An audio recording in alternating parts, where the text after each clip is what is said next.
역대 최대 규모의 미니 총선으로 치루어지는 7.30 재보궐선거에 출사표를 던진 후보들을 만나보는 시간. 오늘은 최대 승부처인 경기도 수원 병으로 가보겠습니다. 네, 부장검사 출신의 새누리당 김용남 후보, 초중고를 수원에서 나온 지역 토박인데요. 이 40대 젊은 패기로 수원을 특정 광역시로 만들겠다는 김 후보만의 포부와 승리 전략 함께 들어보도록 하겠습니다. 안녕하십니까? 안녕하세요. 네. 자, 유권자들의 표심을 잡기 위해서 바쁜 하루하루 보내고 계실 텐데 많은 지역민들이 이미 만나보셨을 것으로 생각이 됩니다. 자, 가장 인상적이었던 곳, 또 민심은 어떻던가요?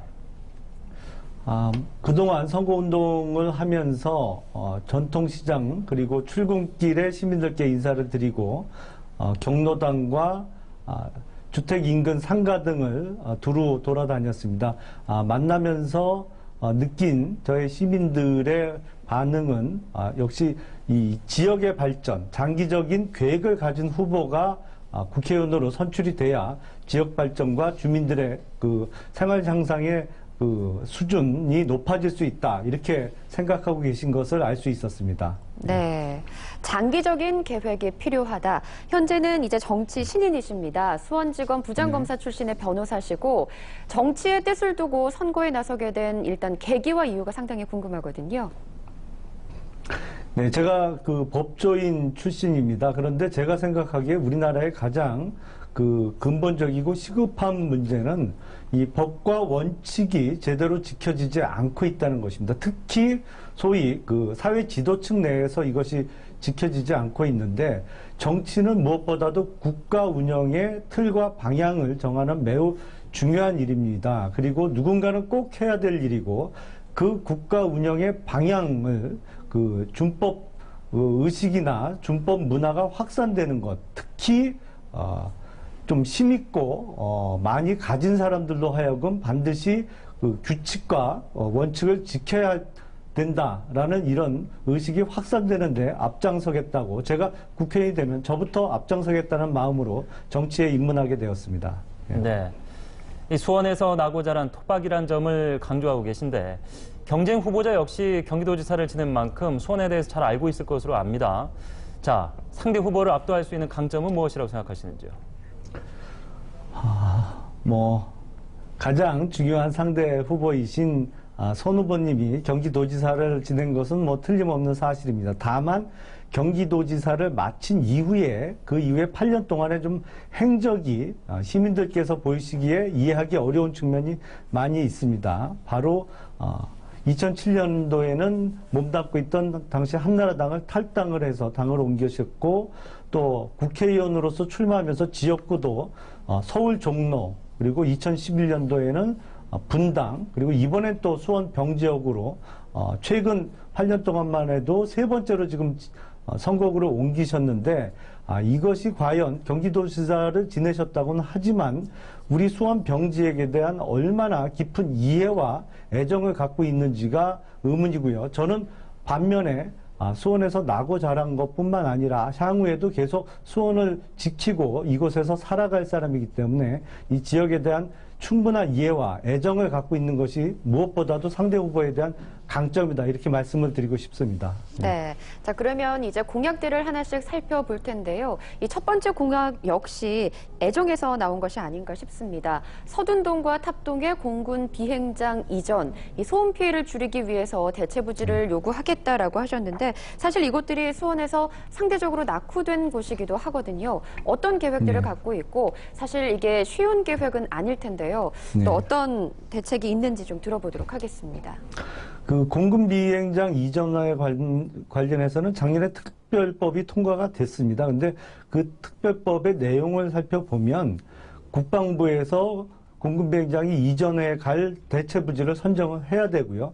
그 대체 부지에 공군 비행장의 조성 작업을 그 지방자치단체에서 책임지고 한 이후에 서로 교환하는 이런 형식의 특별법의 내용입니다. 그런데 우선 무엇보다도 사업이 진척되기 위해서는 대체 부지가 정해져야 되는데 이것이 지금 국방부에서 그 작업이 제대로 이루어지지 않고 있습니다. 그래서 제가 국회에 들어가면 국방부로 하여금 조속한 대체 부지의 선정을 요구할 생각입니다. 네. 이게 이제 진행이 된다면 소음으로 인해서 피해를 봤던 이제 시민들이 상당히 편안한 삶을 누릴 수 있을 것 같은데, 자, 두 번째 공약은 특정 광역시 설치에 관한 특별법을 제정을 하겠다. 그래서 수원을 특정 광역시로 승격시키겠다는 공약인데요. 수원이 특정 광역시로 승격되어야 하는 이유, 또 구체적인 계획이 궁금합니다. 수원은 인구 120만이 넘는 거대 도시입니다. 인구 면으로 보면 울산광역시보다도 현 시점에서는 더 많습니다. 그럼에도 불구하고 인구 4만 5만 정도의 뭐 연천군이나 다른 그 시군과 법률적으로는 기초단체라는 동일한 대우를 받고 있습니다. 이로 인해서 수원 시민들의 자존심에도 상처를 입고 계시고 또 시수입, 재정적인 면에서도 손해를 많이 보고 있습니다. 그리고 인허가권이 경기도를 경유해서 내려와야 되기 때문에 많은 비용과 시간이 소요되고 있습니다. 이것을 제가 특별법 제정을 통해서 특정광역시로 승격시킴으로 인해서 수원 특정광역시의 시 재정도 확충을 하고요. 그리고 인허가권도 경기도로부터 상당 부분 이양을 받음으로 인해서 각종 시민들의 비용과 시간을 절약해 드릴 생각입니다. 네. 젊은 후보 참신한 선거 운동으로 호응을 얻고 있지만 반면에 정치 신인이라는 우려도 받고 계십니다. 어떻게 생각하십니까? 정치 신인이야 누구나 시작할 때는 다 신인이라고 생각을 합니다. 근데 다만 정치 이력이 더 많은 분이 반드시 좋은 정치를 할 수 있는지는 대단히 의문입니다. 그것은 그동안에 해오던 그 관습대로, 관행대로 정치를 하다 보니까 그것이 바로 지금까지 우리나라에서 쇄신의 대상이 되고 있는 구태 정치가 계속 잔존하고 있는 이유가 아닌가 싶습니다. 저는 정치 신인으로서 국회에 입성한다면 기존의 구태 정치를 타파하고 새로운 정치, 국민들께 희망을 드리는 정치를 시작해 볼 생각입니다. 네. 앞서 이제 법과 원칙이 지켜지는 사회를 만들고 싶다라고 포부를 밝혀주셨습니다. 상당히 인상적이었는데요. 그렇기 때문에 이 재산 누락 신고 의혹이 어제 일었는데 이 부분에 대해서 이야기를 좀 해주셔야 될 것 같은데요.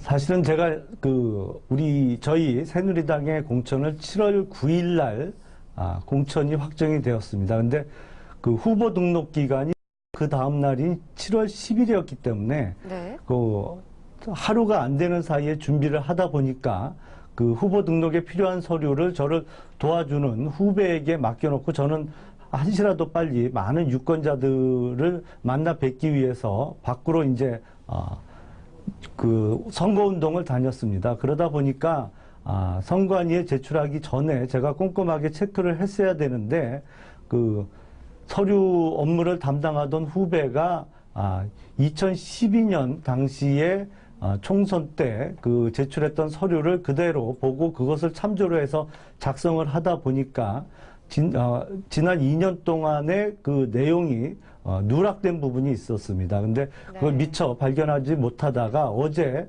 다 소명 자료를 마련해서 오늘 선관위에 제출을 했고요. 이에 대한 정말 꼼꼼하게 챙기지 못한 거에 대해서는 제가 진심으로 사과의 말씀을 드립니다. 네. 지난 2년 3개월 동안 이전 3기입니다. 4.11 총선, 6.4 지방선거에 이어서 세 번째 도전인데 남은 시간 동안의 각오, 계획 짧게 들어보죠. 네, 흔히들 말씀하시기에 3세번이라는 말씀을 하시는데 제가 이번에 세 번째 도전입니다.